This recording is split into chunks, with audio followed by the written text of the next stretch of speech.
हाँ जी दोस्तों, आज हम बात करने वाले हैं यहाँ पर 5G के एवोल्यूशन के बारे में। कैसे 5G का एवोल्यूशन हुआ, कैसे 5G आया, क्या क्या खतरे हैं 5G से, क्या क्या फ्यूचर में इससे हमें डिमांड है इसकी, और कहाँ कहाँ इससे हमें अपॉर्चुनिटीज़ मिलने वाली हैं। तो नमस्कार दोस्तों, मेरा नाम है शिवम और आप सभी का स्वागत करता हूँ अपनी YouTube channel tech with Shivam में। हाँ जी दोस्तों, अब बात करते हैं 2G टेक्नोलॉजी यानी सेकंड जनरेशन टेक्नोलॉजी के बारे में। तो बेसिकली इसके अंदर वॉइस को बहुत अच्छे से इम्प्रूव किया गया। जैसे कि फर्स्ट जनरेशन के अंदर वॉइस में बहुत ज़्यादा प्रॉब्लम्स थी, बहुत ज़्यादा इंटरनेट कनेक्शन वीक था उस टाइम पे, है ना।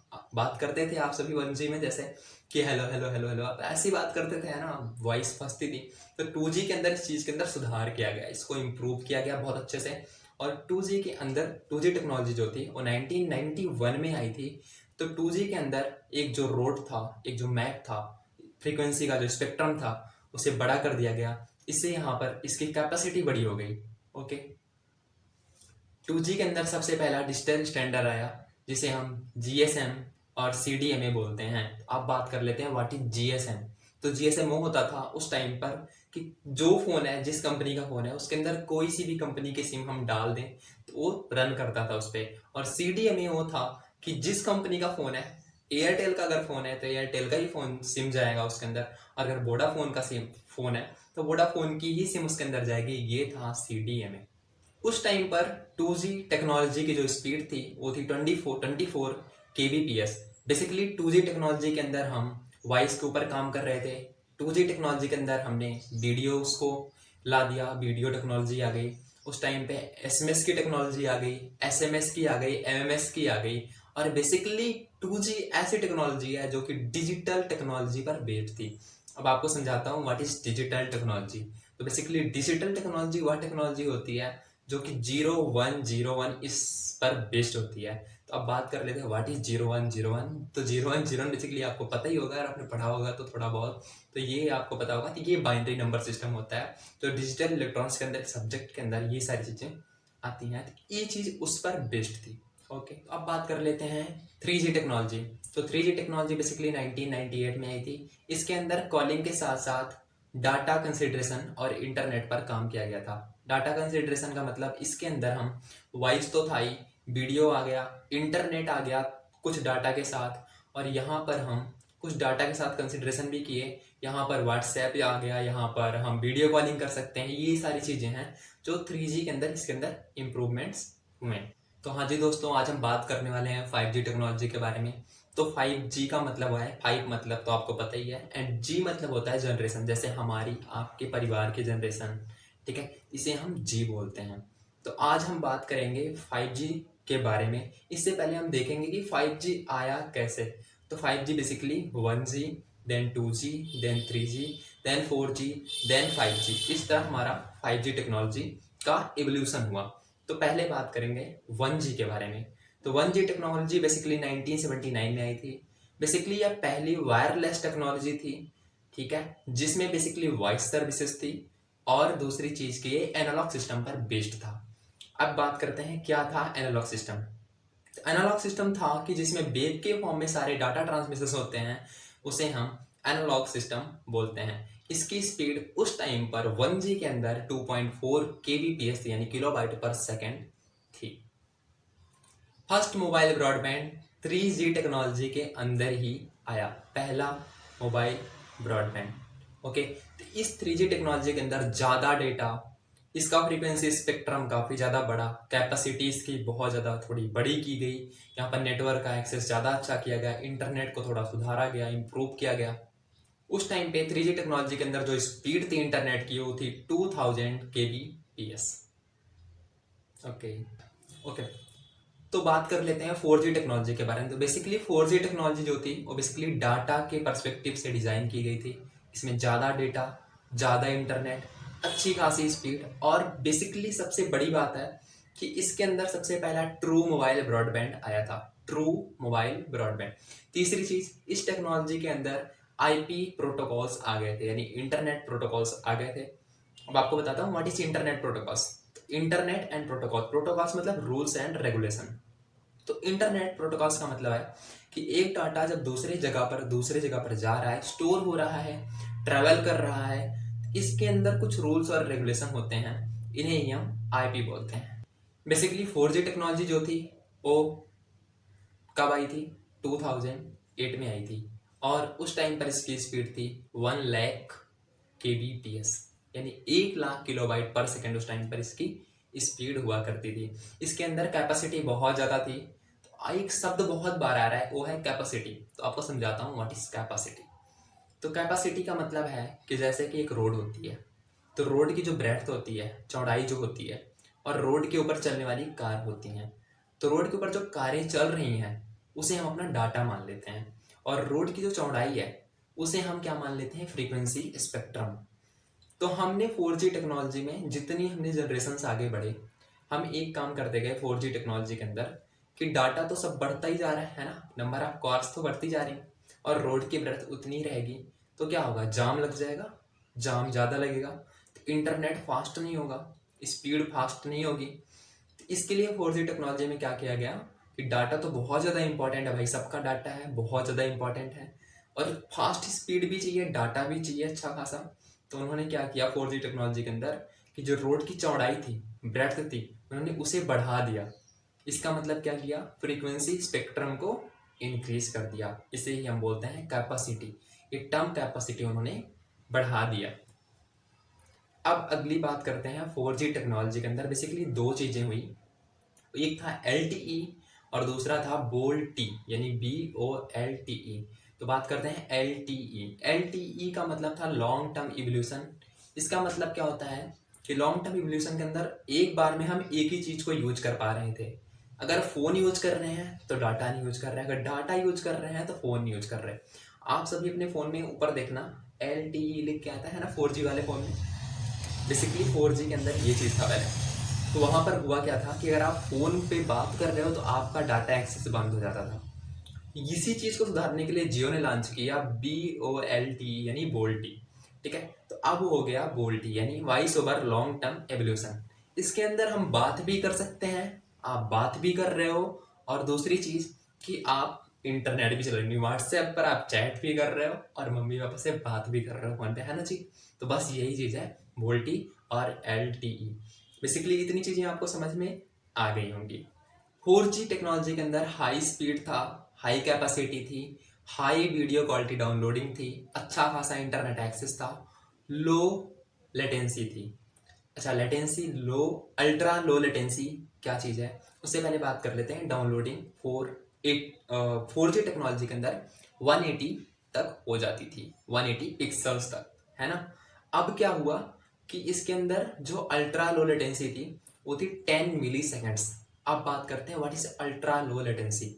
यहीं पर आपको अभी समझा दे रहे हैं वो अल्ट्रा लो लेटेंसी क्या चीज़ है। ठीक है, तो अल्ट्रा लो लेटेंसी वो चीज़ होती है, अगर आप गूगल पे जाके सर्च करते हो कुछ भी, तो उस सर्च करते टाइम पे जो गूगल है वो आपको एक मैसेज देता है कि आप जो सर्च कर रहे हो उसका कनेक्शन हम इंटरनेट के साथ इस्टेब्लिश कर रहे हैं। इस्टेब्लिश करने में कनेक्शन को जो टाइम लगता है उसे ही हम क्या बोलते हैं? Ultra low latency. तो 4G के अंदर ये 10 मिली सेकेंड था। इतनी बातें हमने 4G के बारे में बात कर ली। अब हम बात करते हैं 5G टेक्नोलॉजी के बारे में। तो क्या था 5G? तो बेसिकली 5G टेक्नोलॉजी 2019 में आया। इसके अंदर हाई स्पीड इंटरनेट, ज़्यादा डेटा और ज़्यादा इंटरनेट एक्सेस और हाई कैपेसिटी, एक बेटर डाउनलोडिंग। यहाँ पर हम डाउनलोडिंग को 4K में डाउनलोड कर सकते हैं, HD में। जैसा लग रहा ना कि अंदर वाला बंदा जो फ़ोन के अंदर है वो बाहर आके आपको समझा रहा है एकदम डिजिटली। इसके अंदर 4G टेक्नोलॉजी के अंदर 5G टेक्नोलॉजी के अंदर 4G टेक्नोलॉजी से बहुत सारी चीज़ें सरप्लस होके आ गई थी। 5G टेक्नोलॉजी के अंदर अल्ट्रा लो लेटेंसी जो हमने अभी अब पहले बात की वो 1 मिली सेकेंड हो गई, यानी स्टैब्लिश करना किसी कनेक्शन को बहुत ही ज़्यादा ना के बराबर समय हो गया इसके अंदर। जैसे ही 5G टेक्नोलॉजी आई बहुत सारी नई नई टेक्नोलॉजीज आ गई, जैसे कि AI हो गया, जैसे कि IoT हो गया, जैसे कि ब्लॉकचेन हो गया, जैसे कि क्लाउड कंप्यूटिंग हो गया। ये सारी चीज़ बहुत बड़े पैमाने पर आज आ गई हैं। 5G टेक्नोलॉजी की बेसिकली अगर हम स्पीड की बात करें, नॉर्मली जो रिप्रेजेंटेटिव स्पीड है वो है 1 GB पर सेकेंड। एडवांटेजेस की बात कर लेते हैं 5G टेक्नोलॉजी के अंदर। तो हाई स्पीड हो गई, हाई कैपेसिटी हो गई, अल्ट्रा लो लेटेंसी कम हो गई, मल्टीमीडिया फैसिलिटीज़ आ गई, डाउनलोडिंग क्वालिटीज़ बहुत ज़्यादा इंप्रूव हो गई, इंटरनेट एक्सेस बहुत ज़्यादा फास्ट हो गया, आज हमारी लाइफ बहुत ज़्यादा आसान हो गई, टेली कम्युनिकेशन बहुत ज़्यादा बढ़ गया, टेली कम्युनिकेशन के साथ साथ टेली एजुकेशन, डिजिटल एजुकेशन, ये चीज़ें बढ़ गई, डिजिटल नर्सिंग हो गया आजकल। आज यहाँ का डॉक्टर कनाडा में बैठे हुए डॉक्टर को बोल रहे हैं भैया ऐसे कट लगाओ, ऐसे कराओ, है ना। ये चीज़ें भी हो गई। ये सब तभी सक्सेस हुआ जब एक फास्ट नेटवर्क हमारे पास, फास्ट इंटरनेट बन पाया। इसके लिए हमने बहुत सारी चीज़ें, जैसे कि इंफ्रास्ट्रक्चर पे हमने बहुत ज़्यादा काम करना पड़ा। हर जगह बहुत ही पास पास बहुत सारे टावर लगाने पड़े, जिससे इंटरनेट एक्सेस बहुत ज़्यादा फास्ट होता कि बहुत सारे यूजर हैं आज, तो सारे यूजर्स के लिए लोड ना पड़े उस नेटवर्क पे, उसके लिए बहुत ज़्यादा हमें खर्च भी करना पड़ा इस टेक्नोलॉजी के लिए। स्मार्ट फार्मिंग आ गया, टेली मेडिसिन आ गई, टेली एजुकेशन आ गया। तीसरी बड़ी चीज़ हम बात कर लें अगर, तो IoT आ गया, AI आ गया और ब्लॉकचेन आ गया। AI से तो सारे परिचित हो गए। ब्लॉकचेन के बारे में मैंने अपनी इसी चैनल पे बेसिक एक डिटेल सा वीडियो अपलोड कर रखा है, आप देख सकते हो उसको। हम यहाँ पे आपको बेसिकली अभी छोटे टर्म्स में IoT को समझा देते हैं।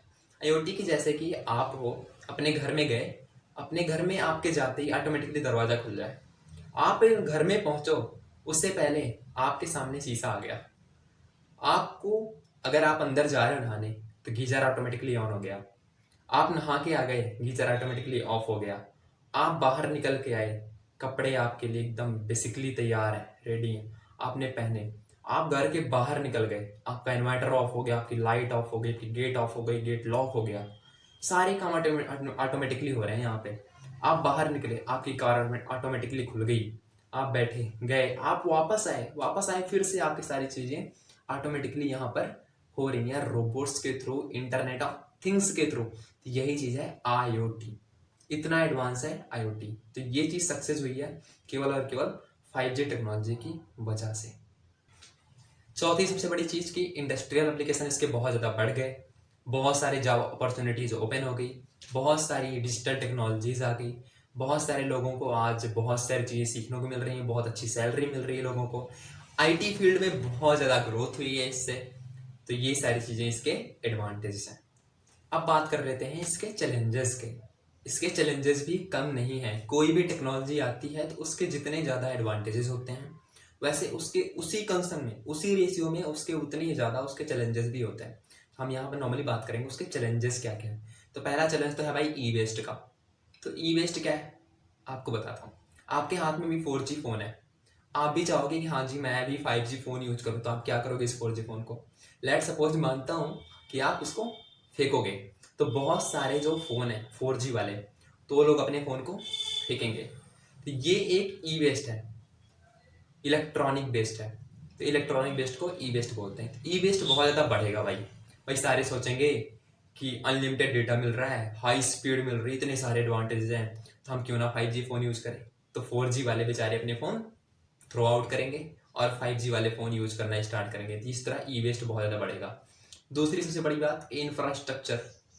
इंफ्रास्ट्रक्चर कहाँ से आया कि मैंने अभी कुछ देर पहले आपको बताया कि भाई हर घर पे हर जगह काफ़ी पास काफ़ी 100 डिस्टेंस पे बहुत सारे टावर लगाने पड़ेंगे, ताकि नेटवर्क कनेक्शन बहुत अच्छा रहे, अच्छे से सारे लोग इसको यूज कर पाएँ।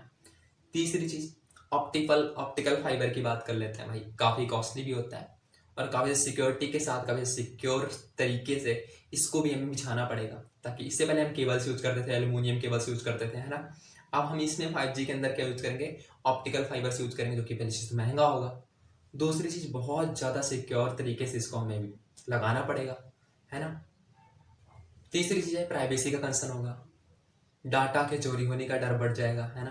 प्राइवेसी बहुत ज़्यादा खतरे में आ जाएगी, हैकर्स के लिए बहुत ज़्यादा आसान हो जाएगा इन सारी चीज़ों को एक्सेस करने के लिए फास्ट नेटवर्क के थ्रू। भाई यहाँ पर एक नई चीज़ आएगी, वो है टेलीकॉम फर्म्स होंगे। और टेलीकॉम फर्म्स मतलब होता है बहुत ज़्यादा दृढ़ निश्चय किसी चीज़ के प्रति। तीसरी चीज़, आप फाइनेंशियली बहुत ज़्यादा स्ट्रेस्ड हो जाओगे भाई, अच्छा खासा पैसा छापोगे, है ना। 5G टेक्नोलॉजी आ गई है, आप फास्ट काम कर पाओगे, काफ़ी सारा आपकी जो प्रोडक्टिविटी है काफ़ी ज़्यादा बढ़ जाएगी, तो आप फाइनेंशियली भी स्ट्रेस्ड रहोगे, ठीक है। अब इसके बारे में हम बात करेंगे, इससे खतरे के बारे में बात करेंगे भाई। हमने चैलेंजेस बात कर ली, अब हम बात करेंगे इससे होने वाले खतरे के बारे में। इससे कई सारे खतरे भी होते हैं भाई। देखो, इसमें बहुत सारी चीज़ें मिथ भी हैं और बहुत सारी चीज़ें रियल भी हैं। तो आपको यहाँ पे रियल चीज़ें, मिथ चीज़ें आपको कंसीडर करनी है, कौन सी चीज़ें हैं जो आपके फील्ड में काम कर रही हैं। ठीक है, तो भाई सबसे पहला है कैंसर का रिस्क बहुत ज़्यादा बढ़ गया है, सेलुलर स्ट्रेस हो गया है लोगों को, increase in harmful free radicals हो गए, जेनेटिक डैमेजेस होने लगे हैं लोगों के अंदर। ठीक है, माइंड पे स्ट्रेस बहुत ज़्यादा बढ़ने लगा है। क्यों ये सारी चीज़ें हो रही हैं लास्ट में बताऊंगा आपको। ठीक है, बेसिकली जो बर्ड्स हैं उनको बहुत ज़्यादा हार्म हो रहा है इससे। बर्ड्स के एग्स जो हैं उनको बहुत ज़्यादा हार्म हो रहा है। तो बर्ड्स के जो इवोल्यूशंस हैं, उनकी जो स्पीसीज हैं वो बहुत ज़्यादा रिड्यूस हो रही हैं इसकी वजह से। इसके सारे रीजंस भी आपको बताऊंगा। बहुत सारे न्यूरोलॉजिकल प्रॉब्लम्स हैं जो आज क्रिएट हो रही हैं, और ये सारी चीज़ें एक ही वजह है, एक ही रीजन है, वो है इलेक्ट्रोमैग्नेटिक रेडिएशन और रेडियो एक्टिव रेडिएशन। ठीक है, तो क्या है इलेक्ट्रोमैग्नेटिक रेडिएशन? जब इलेक्ट्रॉनिक वेव्स मैग्नेटिक फील्ड के परपेंडिकुलर होकर ट्रेवल करती हैं, इन्हें हम बोलते हैं इलेक्ट्रोमैग्नेटिक। और रेडिएशन क्या होता है? कोई भी वेव एक जगह से दूसरी जगह पे अगर जा रही है तो उसे ही हम बोलते हैं इलेक्ट्रोमैग्नेटिक रेडिएशन। बेसिकली अभी तक 4G टेक्नोलॉजी के अंदर जो इलेक्ट्रोमैग्नेटिक रेडिएशन हुआ करती थी वो स्प्रेडिंग फॉर्म में जाया करती थी, फैल के जाया करती थी, काफ़ी सारी जगहों पर फैल के ऐसे जाया करती थी। बट अगर फैल के जाएंगी तो सबके पास इसका एक्सेस तो अच्छे से नहीं होगा, यानी इंटरनेट फास्ट नहीं होगा। ठीक है, इंटरनेट को फास्ट करने के लिए 5G टेक्नोलॉजी में एक नया टर्म आया, वो था कि इलेक्ट्रोमैग्नेटिक रेडिएशन जो आ रही हैं इनको इन्होंने कर दिया फोकस्ड। अब कर दिया फोकस, जो ये पहले स्प्रेडिंग थी अब इन्हें इन्होंने कर दिया फोकस्ड। जब ये सारे फोकस्ड हो गई एक जगह पे, इससे ज्यादा हार्म होने लगा। भाई स्प्रेडिंग थी तो कम थोड़े थोड़े पार्टिकल्स पड़ते थे, अब ये फोकस्ड हो गई तो फोकस होने से बहुत ज्यादा नुकसान इससे बढ़ गया। तो भाइयों, टेक्नोलॉजी का यूज तो करो, बट बहुत ज़्यादा कंसर्न को ध्यान में रख के करो कि हमारी जो बायोलॉजिकल सिचुएशन है, हमारी जो इकोनॉमी है, हमारा जो इकोसिस्टम है भाई, उस पर खास ध्यान देना है हमें। ठीक है, तो बस भाई आज के लिए बस इतना ही। आज के वीडियो में हमने 5G टेक्नोलॉजी के बारे में काफ़ी सारी चीज़ों को समअप किया, काफ़ी सारी चीज़ों को समराइज किया, जाना समझा। तो बस आज के लिए बस इतना ही। तो मिलते हैं अगले